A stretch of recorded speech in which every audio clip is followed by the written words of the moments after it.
Hello, everybody. We're live here now.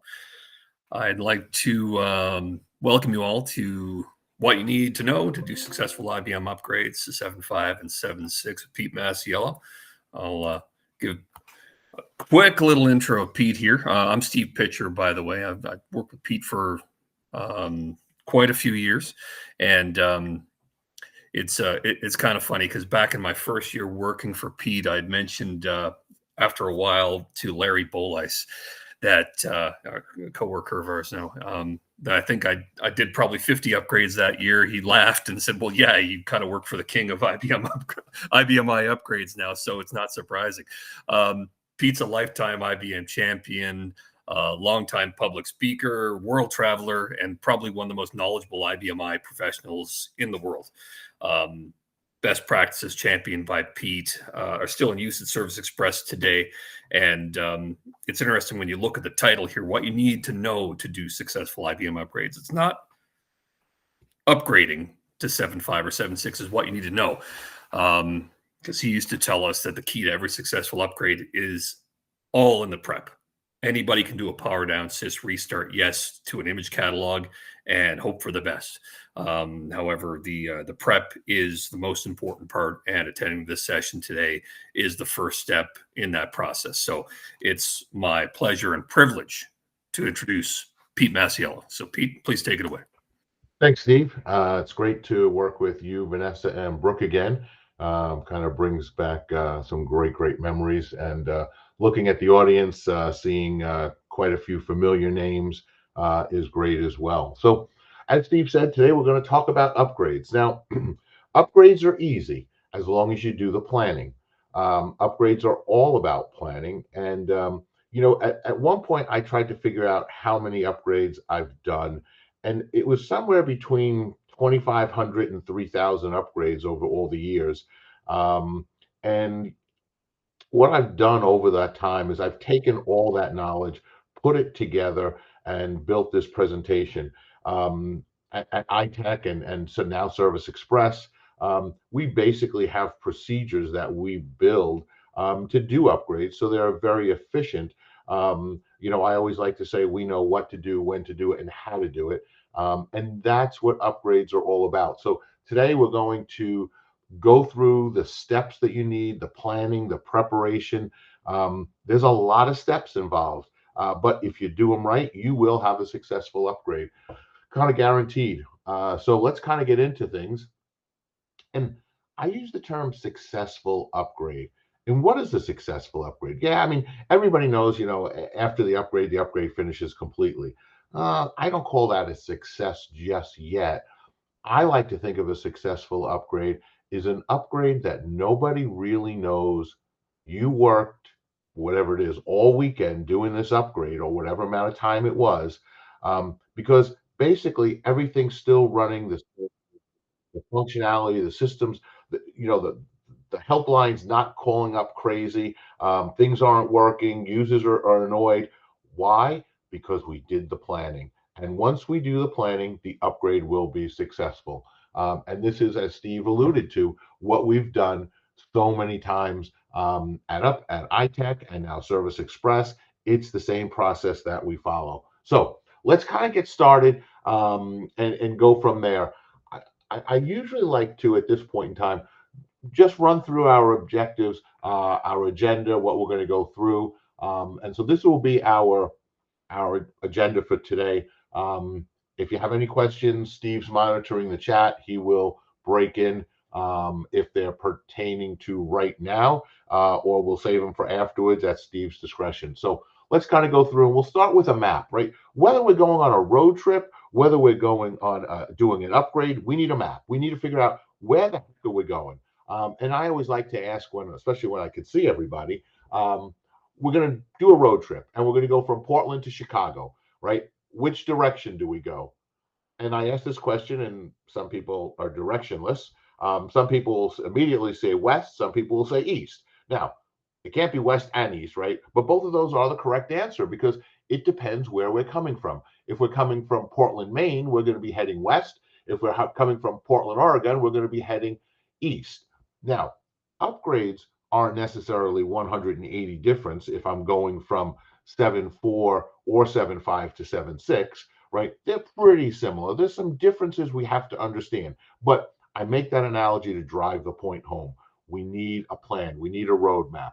Now, my roadmap, which we should kind of look at, and we should all know 7.6 came out. It was announced in May, delivered in June. Probably the biggest thing is integrated multi-factor authentication. This is a great new feature. It allows you to, even dedicated mode, restricted mode, to have multi-factor authentication, meaning I need my user ID, my password, and something else that only I have. So somebody can't steal my identity, like an authenticator on my phone. So it would be, I'd have to have my phone, I'd have to have an app on my phone, and I'd have to have the secret value that it authenticates. Because when I'm building my multi-factor authentication using TOTP in this case, it actually will store that information. It's real easy to set up. I've set it up a couple of times already. Probably the hardest thing is putting the damn certificate in. But that's what 7.6, that's the main focus of it. And I love it. I think it's a great reason just to go up to 7.6. Now, here's the release roadmap. And I always say, look at this, people see the lines, yeah, big deal. Well, it's more than a big deal, right? People talk about IBM I. Sometimes people call it AS400 and they call it legacy. That's a crocker, you know what, right? It's not legacy. Oh, by the way, do you know what legacy means? Legacy means it works, right? Look at some other applications. They don't necessarily always work. But IBM I going out past 2035, 2037, right? What other operating system in the world has support going out that far? I could just wait until you tell me, and I don't think you're gonna give me an answer, right? So that's why it's so cool. Now we're going to talk about upgrade paths and stuff like that, but this is the roadmap. This is our upgrade map. This is what we're going to spend the time on. Now, there's a lot of some pre-installation activities. There's the upgrade process itself. This is what we're going to spend most of the time on, because we're going to talk about planning. We're going to talk about preparation. Now, some people say, oh, well, wait a minute. I can just use the pre-upgrade verification tool and everything's done. No, it's a tool. And to a man with a hammer, every problem is a nail, right? You need multiple tools. That is one tool in your toolbox, not your exclusive thing to use. So is it helpful? Absolutely. Do I use it? Absolutely. Is it the only thing? No. Will it tell me everything? No. So that's why we want to go through this process and see what's involved in doing an upgrade. As I said, I've done a lot of upgrades. Steve has done a lot of upgrades. The rest of the staff at Service Express has done quite a few upgrades in the time I've known them all. And experience really helps in these things. So I'm not saying if you've never done an upgrade, you can't do one. Absolutely not. You can. You just have to understand what the pitfalls are. So that's why we're going to go through so many steps, and you're going to be like ready to strangle me at the end. But believe me, we're going to go through the details and make sure you see everything that's required to do an upgrade. Because if you follow the steps, your upgrade will be successful, no doubt about it. All right, so what do we need before we start? Well, we got to have our business partner order the new release for us. Order usually about 6 weeks before your upgrade date. There is a charge for this. The IBM's pushing now to download the software, which is easier. You go to the ESS website. We'll see the website. I'll show you that. And you can actually download it. You download the keys. You have to order some PSP buckets, preventive service and planning. There'll be some manuals that you're going to get. You're going to have to order your PTFs. Now, for those people who've been around IBM I, or even we'll call it AS400 for quite some time, because back then it wasn't AS400. Now it's IBM I running on Power Systems.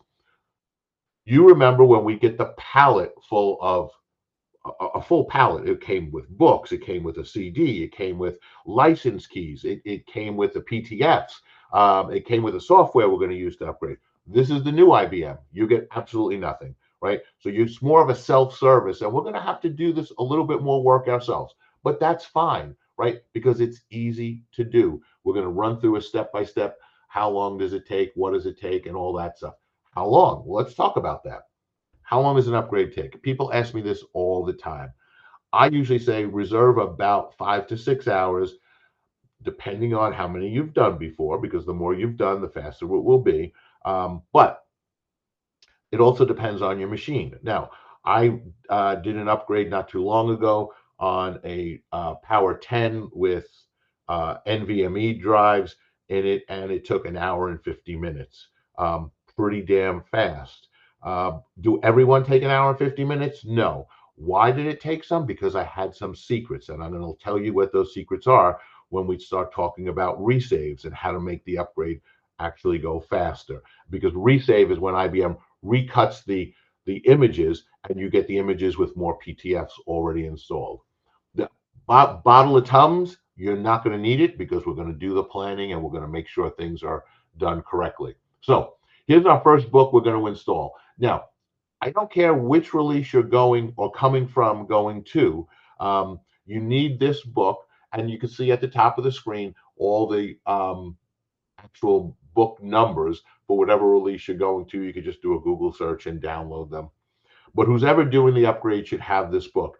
I recommend one book per LPAR. Now, if you want to save some paper, you can really pull the checklist out, make copies of the checklist, and use the checklist for each LPAR. But then there's pages that the checklist directs you to, and you can go to the pages because those are more of the reference manual. So this is for just the person doing the upgrade. I like to call this the Insomniac's Guide to IBMI. This is the memo to users. This book, again, you want to get that with that URL. This is a book that everybody should read in the IT department because there's going to be things in here, and we'll see some examples. But for instance, you're thinking, well, just the sysadmin needs to read it. No, because there's things about, let's say there's a new SQL keyword, and one of your programmers is using that as a field name. Well, after the upgrade, they won't be able to recompile that SQL, and it will fail. So you need to know what changes. And this is just a piece of the book, and it tells us things about 7.6 is not supported on Power 9. You can't use device type D910s after the upgrade. You need to, if you're installing 7.6 over 7.4, you need to read the memo to users guide for 7.5. So this is all the stuff that we're seeing in here. Now, we're going to talk about what you can upgrade from and to. I just want to make sure one thing.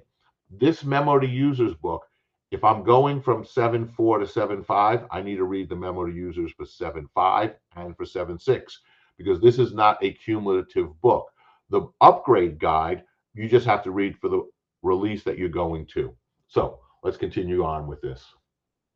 All right, so one of the things we're going to need to do, and I like to start this early, and this is why it's my first topic, probably because it's one of the most important ones, is to call all my third-party vendors.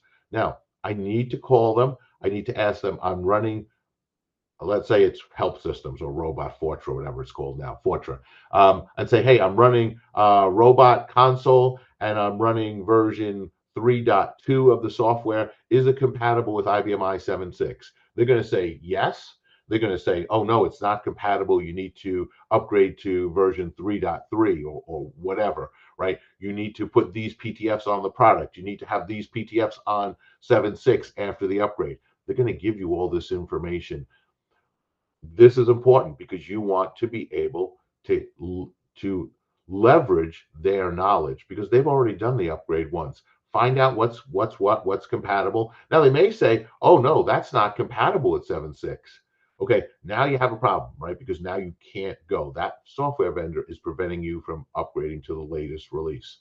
So this is an important step because we don't want to find out after the upgrade that something doesn't work. We want to know beforehand.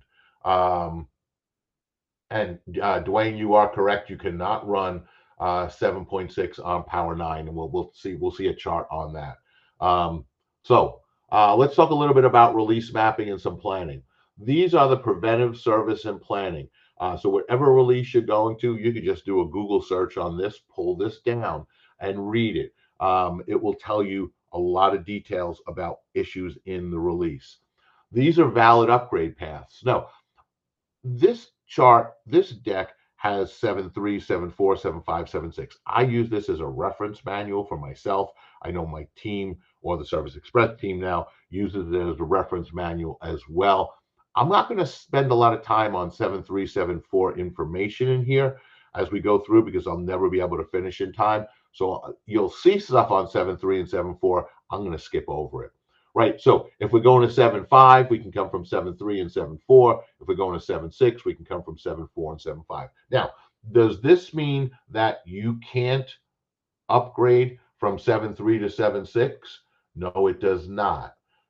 It means it's not a supported upgrade from 7.3 to 7.6, but you can certainly do it if you have a lot of knowledge. Okay. If it's my first one, I certainly wouldn't do it. I'd probably bring somebody in who's got a little more experience doing that. But these are the valid upgrade paths. I've upgraded 7.3 to 7.6.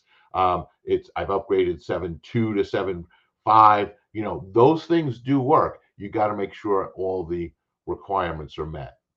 So this is just a chart. I had somebody call me a while back ago. They were looking at V4R5 and upgrading to 7.6. I know it was actually 7.5 at the time. And I said, V4R5, you mean V5R4? They're like, no, V4R5. I'm like, well, how did you get my name? They go, well, IBM told us that no one's going to be able to upgrade it or have the media. You probably will. Now, I don't do those things anymore. Service Express does those things, and Service Express would be able to do that, not me. But they were at V4R5, which came out 25 years ago. I thought they were at V5R4, but that's still 19 years ago. Kind of tells you how far back things are, and you really want to be on the latest release. Now, let's talk about something just for a second, because there's the gospel according to IBM, and they tell you the things directly from IBM, and there's the gospel according to me, which is the gospel according to reality. Okay, I tell you the real life examples, what actually happens on the machine. IBM tells you, kind of what they want to know. So, for instance, what release should you go to? IBM will always say, oh, well, if you want to go to 7.6, if you want to upgrade, always upgrade to 7.6. And I say, whoa, not so fast, Kimosabi. You don't really want to upgrade to 7.6. You want to make sure you can upgrade to 7.6. You want to upgrade to the highest release possible. So if you're on a Power 9, you're not upgrading to 7.6, right? That's no. I'm going to upgrade to 7.5. If you have Java 7 or Java 8, we're going to have to look at what versions will run that version of Java, right? So there's requirements that we're going to do, and we're going to spend a lot of time on these requirements as we come up. But that's the difference between a successful upgrade and a not successful upgrade. So we've talked about skipping a release, so I'm going to skip that chart. Let's talk a little bit about HMCs, FSPs, and some of the older power boxes. The Power 9, 10, and 11 have EBMCs and IBMI. There is a direct relationship between these because IBMI sits on the firmware that runs on the FSP or EBMC, and the FSP and EBMC talk directly to the HMC. Now, you may or may not have an HMC in your environment, but you definitely, if you're on a power box, have an FSP or an EBMC. Every box does. So you need to worry about upgrading them. You always upgrade from the outside to the inside. So you upgrade the HMC first, then the FSP or EBMC firmware, and then I upgrade IBMI. Now, people sometimes tell me, I have to upgrade the HMC before I upgrade my IBMI. And I look at them and I say, that's not entirely true. It may be an effect because of a cause that your FSP is out of, is too low. But how often should you be upgrading these? When we were at iTech and now Continuous Service Express, our recommendation was always upgrade the HMC FSP once a year. I like to say every 9 months, but once a year I'd be happy with. And that was a good cadence to be on because it always kept you current. Now, these are minimum firmware requirements for boxes. So you can see 7.6. These are the not supported on Power 9, Power 10, Power 11. These are the versions of the firmware that you have to be at, the minimum versions. So for 7.5, for instance, I am not saying a Power 9 should be on VL 910. Absolutely not, right? You should be on the latest 950 or whatever it is.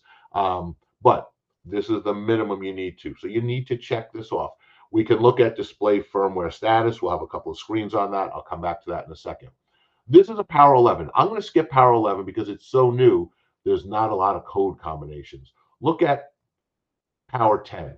Now you can see different code combinations. So down this first column, this is my version of the HMC. So if I'm on version 10 release 1, modification 1020, you can see it's not supported on these first 3 versions of the system firmware, but it is supported on the last version of the system firmware. So if I'm on this version of HMC and this version of EBMC firmware, I'm at a supported release. I can't just upgrade from ML1020 to ML1060 because if I do, I would go from this box to this first unsupported box, not where I want to be, right? So I would first upgrade my HMC from V10R1 to maybe V10R3 or V11R1 to be in a supported box. Now I've gone from this box up to here, up to one of these two, and then when I upgrade my firmware from 1020 to 1060, I'm in a supported box. So that's extremely important, and you want to make sure you have those code combinations. So I just put the code combinations, latest ones in the deck so you have them. Here's my display firmware status. I've kept this screen because I want an expired screen.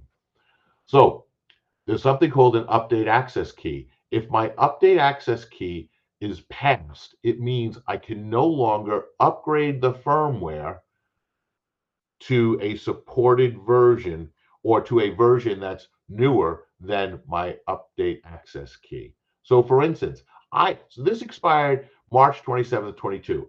I could still upgrade today to a new firmware, but that firmware would have to have been available before March 27th, 2022. So if it came out February 1st, 2022, I could upgrade it now, even though it's the year 2025. That's what the access key allows you to do. It no longer lets you update firmware. Now, this is not to be confused with IBM I license internal code 5770999. That is license internal code. This is system firmware, which runs on the FSP or EBMC, depending on which machine you have. This is a Power 9. I can tell that because it says 09 here. It is a EBMC. If I look at this screen, this is a Power 10, because I can see it says 1010 at the last two. This is also HMC managed, but this is valid for another 3 years, right? So I can see that. You want to make sure you do a display firmware status from there. Now let's talk about models. I don't have the latest chart on this. I was waiting for IBM to produce it. But we can see here that Power 11 will run 7.6, 7.5, and 7.4. But you can see here that 7.6 will not run on 7.4. It only runs on 7.5 and Power 10 and Power 11. It won't run on Power 9. So if anything, IBM is consistent. So when IBM comes out with the next release, let's say it's if they've come up with 7.1, 7.2, 7.3, 7.4, 7.5, 7.6, what's the next number? Probably 7.7. Do I know that? No, I don't. Or at least I'm not saying. And Power 11, Power 12, you're probably assuming those, you'll know what's actually going to be run because IBM is always consistent. Look at the chart. You'll see the consistency in there. So you'll know actually what's going on. Again, this is just another way of looking at the same chart. So I'm not going to cover this. It's in here for your edification. I'm going to start with 7.5 because otherwise we'll never finish. So if I'm upgrading to 7.5, if I'm on a Power 8, I can't upgrade, right? There are required PTFs that are needed to do my upgrade. I also need to increase my license internal code if I'm coming from 7.3 to 7.5. So I do need to increase my license internal code. The size of that grows. If I have a console, it's either going to be LAN console, which must be ACS. It can't be the old client access or PC support. And there's no more 8 ones or 8 twos, right? Those are gone. So I need to make sure I have a back door before I do that. Now, could you use QSEC offer? Yes, you could. I'm not a big fan of that. I prefer to create a second or a third ID. I like to have one just for my console if I'm using LAN console. Some people call Q console. That's fine. Now, things like SSL and TLS have changed. They've enabled 1.3, which is great, right? They've disabled 1.1 and 1.0, which means you could enable it if you so choose to do. I would not recommend that because it's like Swiss cheese. But SSL 2.0 can't even be turned on because that's not even secure. Net server print shares and file shares, SMB version 3 is now the default. You will see some differences with that. It's where you want to be. You really want to be on the latest. You don't want to be on SMB 1 still. That's old technology. I had a customer call me up. They were having problems uh, opening up some Excel files on the IFS. They were taking 45 seconds to open up one Excel file, and it wasn't a big file. And we changed them from SMB1 to SMB2 at the time, and it went from 45 seconds to 5 seconds. That is a big difference. And all we did was change that. Now, your LAN people probably want you to be on the latest release for sure. So you probably they want to be pushing you towards V3, and that's really where you should get to. Now, at 7.5, supported versions of Java are Java 8, 11, and 17. So if I have Java 7 running, I have a problem. I need to change those programs before the upgrade. Now, I ask people, what versions of Java are you running? And they say, well, let me check. I'll do a Golik Pigum option 10. And I'll page down and see what versions of Java. I said, no, what you answered me is what versions of Java are installed, not what versions are you running. You want to do a work JVM job. And then you do a work JVM job. It'll list all the Java jobs. You put a 5 next to it. And in the upper right-hand corner, it will tell you what version of Java that program is using. If they're all Java 8, then we're fine, right? Because Java 8 is supported. So work JVM job is really going to be your friend. You're going to want to use that and check that out. Domino, you need to be on 10 plus via HCL now. WebSphere 9.05.11 or higher prior to upgrading. And MQ has these releases. If we're going to 7.6, we're going to see similar things, right? But these are different. Now, I put a lot more detail into 7.6 because that's where everybody's going to. You do need to increase the license internal code, and that's a mistake. It should be just increase the license internal code. No Power 9 support. There are required PTFs. We will deal with those in a second. There are changes to the way 2-digit dates work when you have intelligence built into a non-intelligent field. The range has shifted for dates. So you need to make sure your programmers are aware that if you're using IBM to rely on to put intelligence into your dates, that the range has changed going to 7.6. Console, the same thing as 7.5. It's LAN console ACS or HMC. Same thing with SSL and TLS. They've enabled 1.3. Net server is the same. But here's a big one. If you have EMC or Dell SANS, they are no longer supported unless you have a special key. So if you do a work disk status and you have device type D910, you better make sure you have that key, because if you don't, it won't recognize your disks after the upgrade. And without disks, you have nothing, right? So this is something you're going to want to check out. This is why I'm saying it's about planning, because I can go out and get the key and then everything's fine, right? I don't have to worry about it. But if you didn't plan for it, then you're basically star screwed, right? That's an IBMI term. Now, you want to change the default DST password prior to the upgrade for QSEC offer. Don't have it QSEC offer, QSEC offer. You can't have the default when you do the upgrade.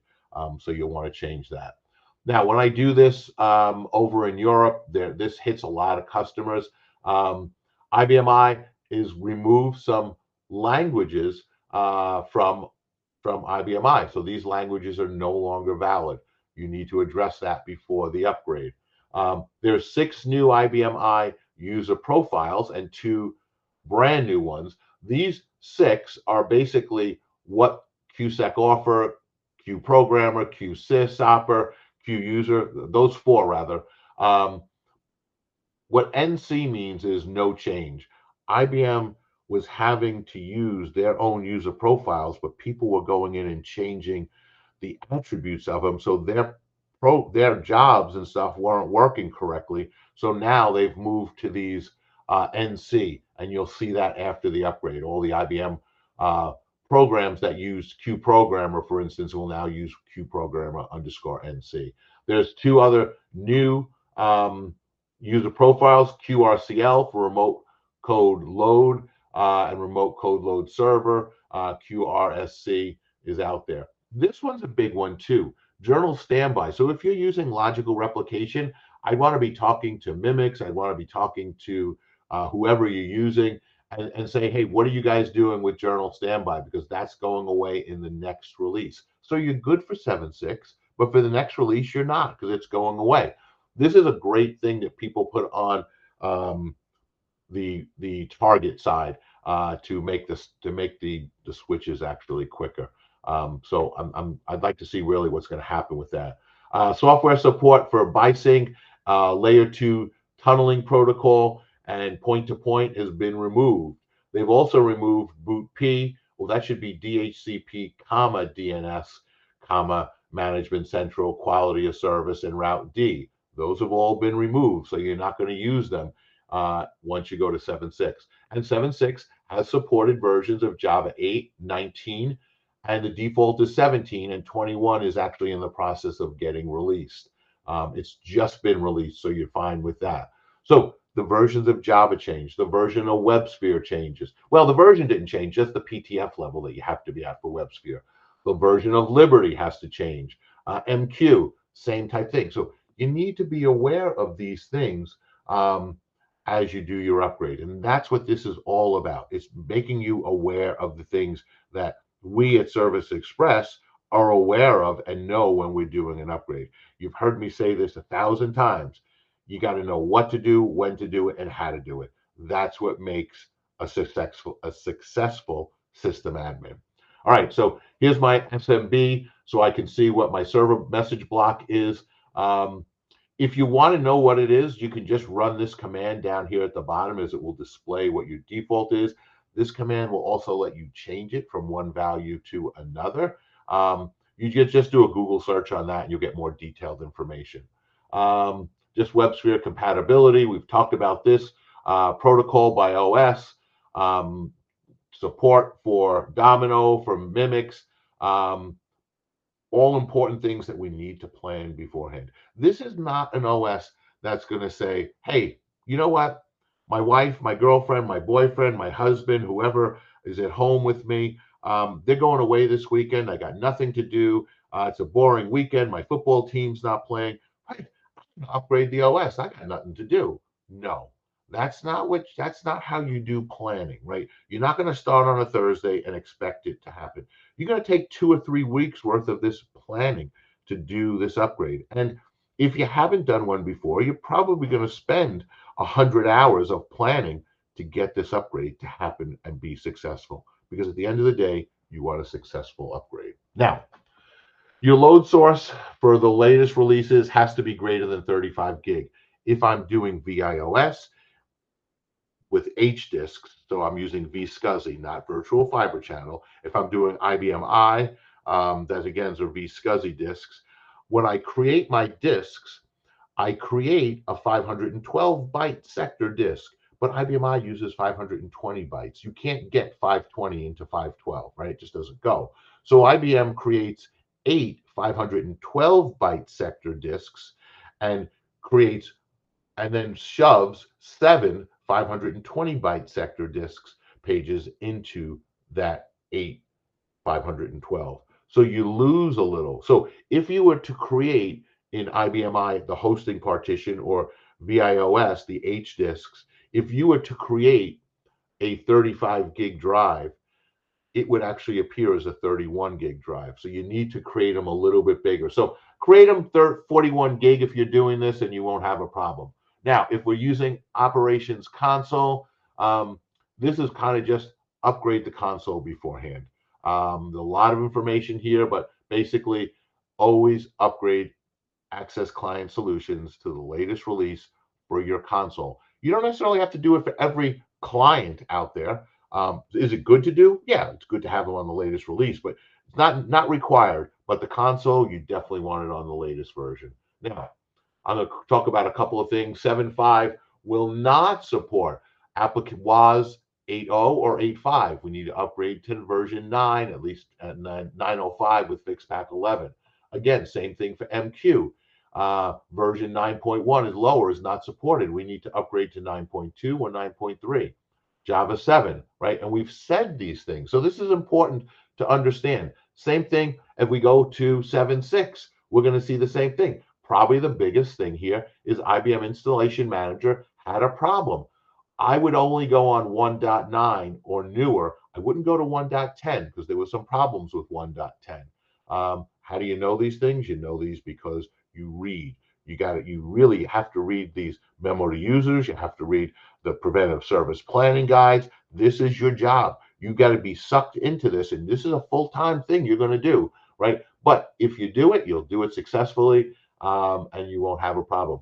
DB2 Web Query, if you're using that, that goes away. So you got to have a replacement. If you're using IBM iFax, it's withdrawn. So will it work afterwards? Are you a betting person? It may or may not work. I've seen it work. I've seen it not work. So you need to figure that out. So maybe you need a replacement for that. Oh, excuse me. Now, this chart does not say BRMS is not supported at 7.6. This chart says that 7.6 will not support the BR1 product. It supports the BR2 product, right? Understand there's a difference between that. You need to go to the BR2 product in order to get that to work. So how do you do that? Well, on the you can't have BR1 and BR2 on at the same time, by the way. So you would want to install the latest BRMS PTFs for 7.5 or 7.4. That's the PTF as of when I built this deck. You need to make sure no user-created logical files on BRMF files in Cube User BRM. You're going to run this SQL service to remove the old SQL services. You're going to back up all the BRMS libraries. I really should put that in there. And then you're going to delete the BR1. Note that Q User BRM doesn't get deleted. Then you install the BR2. You put the BR2 libraries, PTFs in, and then you run the initialize BRMS command, and it will actually convert the Q User BRM to the BR 5770 BR2 license program. Hard? No. Required? Yes. Knowledge? Needed. Okay, so these are the kind of things, and this is why I say it's just not power down sys restart. Yes, it's going in and doing the preparation, because when you do the preparation, you will have a guaranteed successful upgrade. And yes, we should be sharing the slide deck.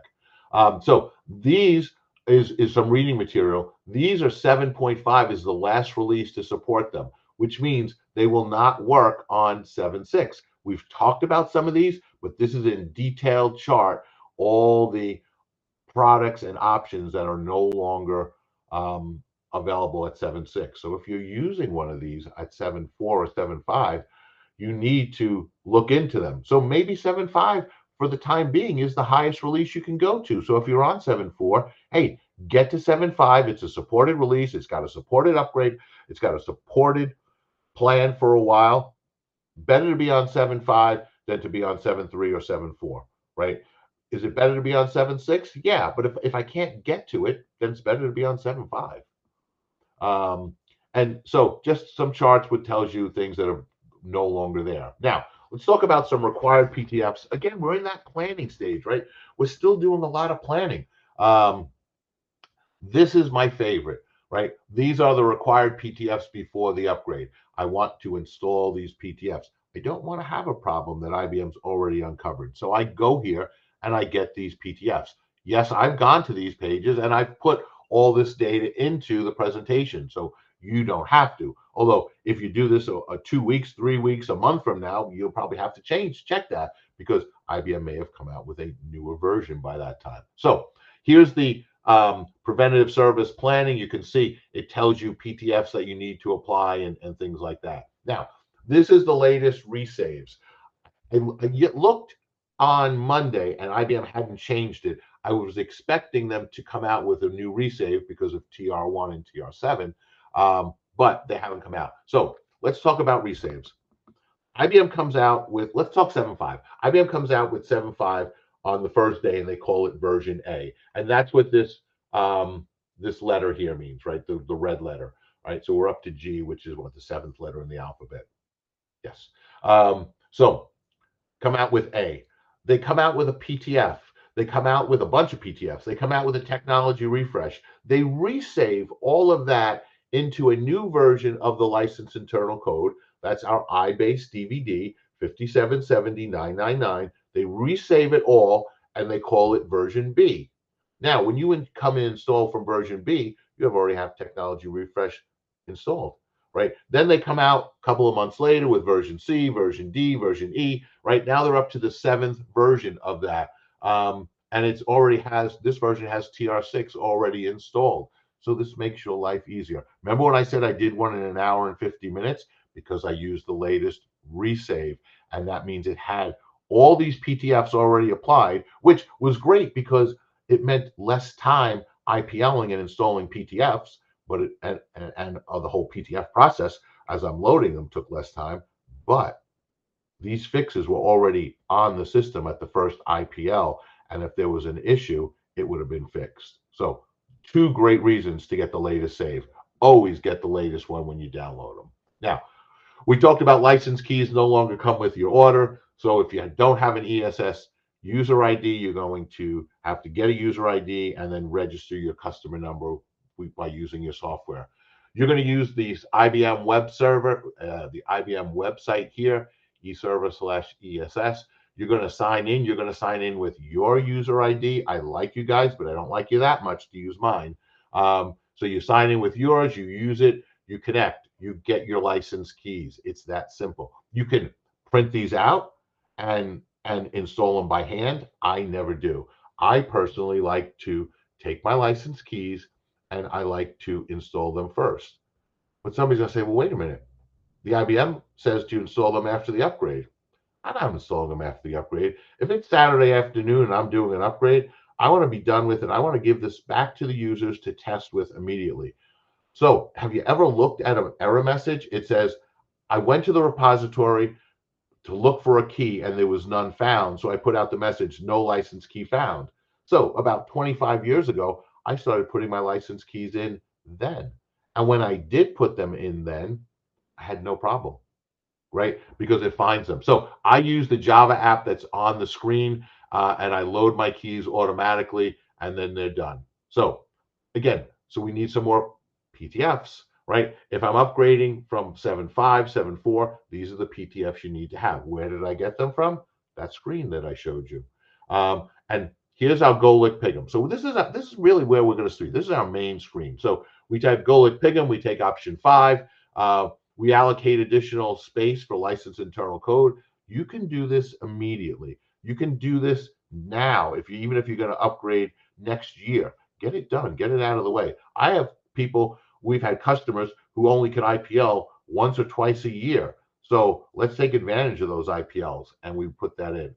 These are the PTFs you need to have beforehand to make sure it generates the right amount of space for license internal codes. And this is how you increase it. You put the release you're going to, and then you do it. You want to permanently apply all your PTFs. It saves space, but you can't have any PTFs set for apply when the upgrade starts. So you're going to have to do one more IPL if you apply your PTFs, and you should apply your PTFs. You want to write down your system values, these particular ones.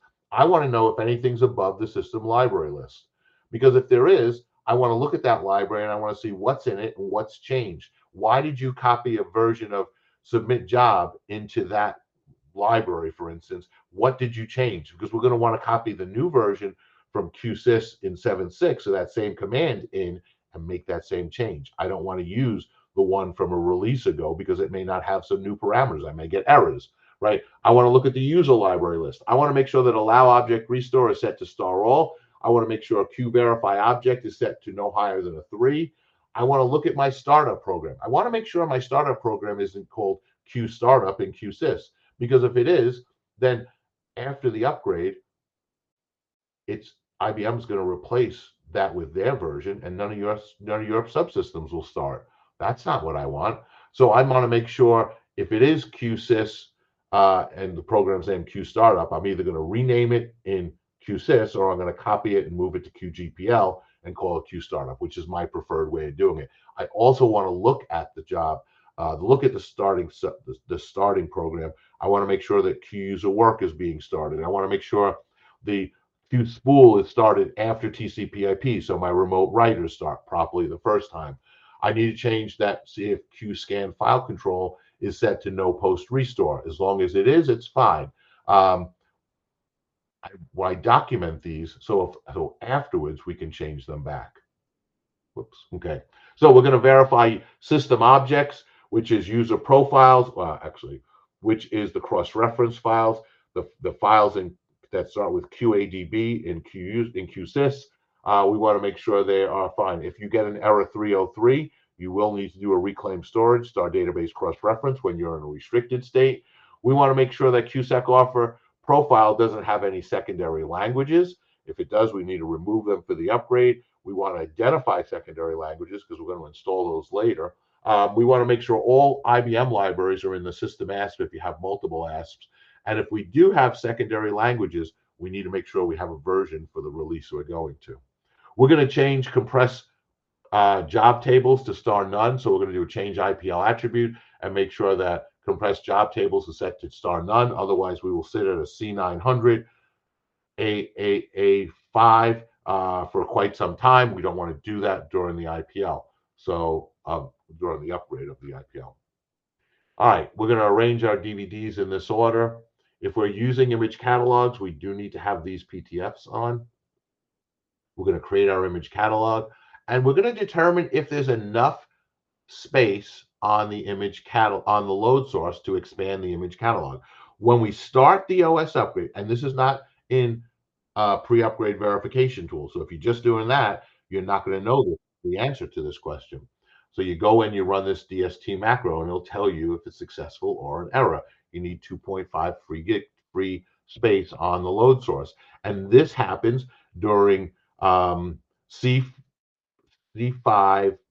C6, XX, 41 Charlie Charlie while we're doing the upgrade. And you'll see the XX go from 00 to 99. And that's how you know it's moving properly. I'll show you a screen on that later. So we're going to create a virtual optical. We're going to do one of these two screens. Now, if I have physical optical that I'm reading, I'll use the star gen. If I don't, if I'm using it from an image, I've downloaded the images, I use star from file because I don't want to create a second set of images on my machine. And here's my image catalog. I've loaded them all up, but it's not ready. So I need to do an F6 and load an optical device to it.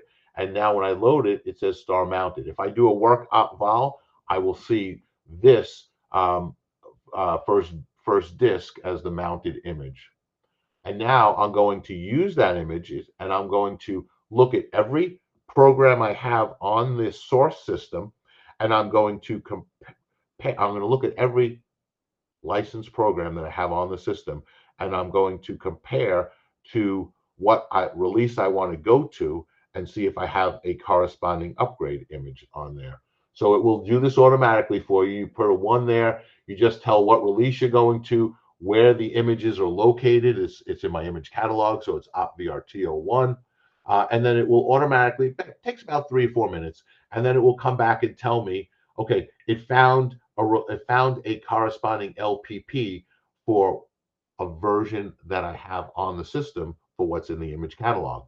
If it's missing one, you'll get an error. You won't get an error here. I'll show you where you will get the error. If there's something I want to add, let's say I'm doing Java at this point, and I have Java 7 and 8 installed, but I don't have 21 installed, I can put a 1 there, and it would automatically add that. So I can go through, page down, and add that. We can see how much bigger 7.5 would be over 7.4 in this case. I can look at how much space each LPP. I can see what the action is going to be and what the expected release is going to be from there. So that's kind of building the script to do the upgrade. Then we're going to look at two more options, programs to delete and programs not found. Now, this should be blank, programs to delete, but sometimes it's not. Sometimes it's saying, hey, this program doesn't have a corresponding upgrade path and it's no longer supported, so you want to delete these. It also may tell you, hey, I didn't find a corresponding LPP for this, and I know there's one valid for the next release. So it tells you, hey, no program found for that. And if you have something here, usually I go to make sure I added the image to the image catalog. That's usually the problem with that. All right. So this is software for target release.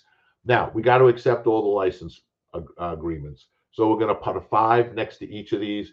So notice they all say no. There's a more here. We're going to accept the license agreements. They all say yes. We're going to make sure that we go back and page down and make sure they're all good. All right. We're going to set our console type before the upgrade. And it's either going to be a 3 or a 4, right? Because it could be LAN console or HMC. I'm not going to talk about analyze object convert because you'd have to be coming from 6.1 or 5.4. You'd have to be coming from 5.3 or 5.4, passing the 6.1 boundary. All right. So right before the upgrade, we're going to check for two-phase commit. We're going to see that there's no commitment definitions. If there are commitment definitions, we have to resolve them before the upgrade. And then one of the most important steps, you need to do a full backup. You need to do a save 21 or a BRMS full system save. Now, could you do a 22 one weekend and a 23 another weekend? Yeah, I guess. But remember, this is your recovery. You don't want to make it too difficult. You don't want to say, well, I'm going to recover from my full backup in January, and then in June we backed up QUsasys, and in July we backed up the IFS, and last night we backed up the database. You're not going to get a good backup, a good recovery. Your recovery is only as good as your backup. So we're going to verify the upgrade. Here's an error that's going to come up. It says failed, right? Something failed. Put my cursor on it, find out why. My load source isn't big enough. I didn't accept the license agreement. Something's wrong. I don't have an image of IBase in the image catalog. Something's a problem. It should come up and say verified. Once it says verified, we're good for the upgrade. So now the upgrade is power down, sys, restart. Yes. I never use star immediate unless the computer room is on fire. Okay, that's the only time I use star immediate. I always bring my system down controlled in a controlled manner. I don't want to cancel all the jobs. I want the system to clear its memory and write the contents to disk. So I'm doing this in a controlled fashion. I do that, and then we'll let the image catalogs come up. See, here's that C6XX41 Charlie Charlie. It will go from 00 to 99, and that's expanding the image catalog. Once that happens, you'll start loading you'll load the license internal code. It'll IPL that. Then we'll load IBM I. We'll restore. Step 2 will take the longest, followed by step 4, followed by step 5, then step 4. As we load that, once that happens, it IPLs the OS, and then we start loading the license programs. We never want to see a second line here. It means one of them failed. Now, if one of them does fail, we just do a work. We'll look for the QLP install job, and we'll find out one that failed, and we'll look at the job log and find out why. Right now, so at this point, we're done. We've finished almost. Right, we have to verify. So I like to do a go lick pig'em. I do a option 50, and I look at all the upgrade messages in here. I want to make sure I see no key errors. So key here. I have a key error, so I know I didn't put my key in for these products. I want to make sure that everything says restored. I want to then look to make sure that automatic installation completed successfully. If it doesn't, I look through the messages and find out why and resolve it, right? I want to also do a go lick pig'em, take option 10. Everything is going to be installed or compatible. Nothing's in back leveled, nothing's in error. If they are, I need to address those before I go forward. If there's any special PTFs that I've read about in the CUME cover letter, I'm going to put those on first. Otherwise, I put my CUMEs, my groups, my database into one PTF catalog and load them in IPL. It may take a couple of IPLs to load, but if you've done a resave, if you get the latest resave, that step's going to be quicker and you're not going to have to worry about anything. We want to make sure that INZ-sys started after the upgrade, after the first upgrade. Do not go into any PTF commands until INZ-sys finishes. It will take a minute, 2 minutes at the most. Let it finish, because otherwise you'll lock itself. If you do lock it, just type in INZ-sys again. It can be run multiple times until it completes successfully. Afterwards, we're going to change the system values that we've changed. If we were using access for the web, we're going to go back and reconfigure it. We're going to make sure a service director is up and running. We're going to make sure a PM agent is running. We're going to make sure the performance data gets converted. I don't delete my image catalogs for about 2 weeks because I like to keep them out there for a while. And then I'll delete them. I'll put usually a calendar entry. I always do a send service request or a send PTF order just to make sure that if IBM I has to call home, the connection's valid. I update my access clients. I also clean up my PTF group by doing a work PTF group and cleaning that up. If I'm going 6.1, I have my conversions. These are conversions for 7.4 and 7.3, and I need to make sure I have a new starting point. This is the most important. I prefer a full system save if you have the time. Otherwise, a go save 22 changes everything we've done. So with that, we're going to turn it over to Steve to do some question and answers if there's any questions that are still out there. Yeah, there hasn't been many stumpers out there. Can you go from 7.4 to 7.6? Yes, you can. Just follow the steps. Make sure you read the memo to users for 7.5 and 7.6, so on and so forth. Couple of ones here. Is there a way to restore or run SDA after a 7.6 upgrade? I know there's been some changes in that, Pete. SDA will still be there after the upgrade.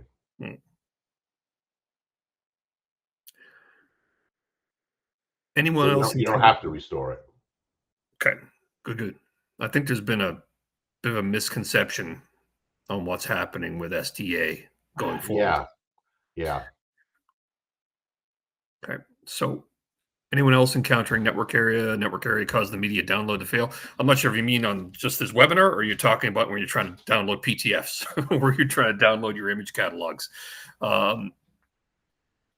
He said the media download to fail. So I would say check your firewall. We've seen this a lot of times, and sometimes firewalls don't like to download large strings, especially when you're downloading 15 gigabytes. We've seen this in quite a lot of times. You can either talk to your firewall people and see if they can turn your downloads or allow your downloads to go through, or give them the IP address of the IBM that you're downloading stuff to and download it from there.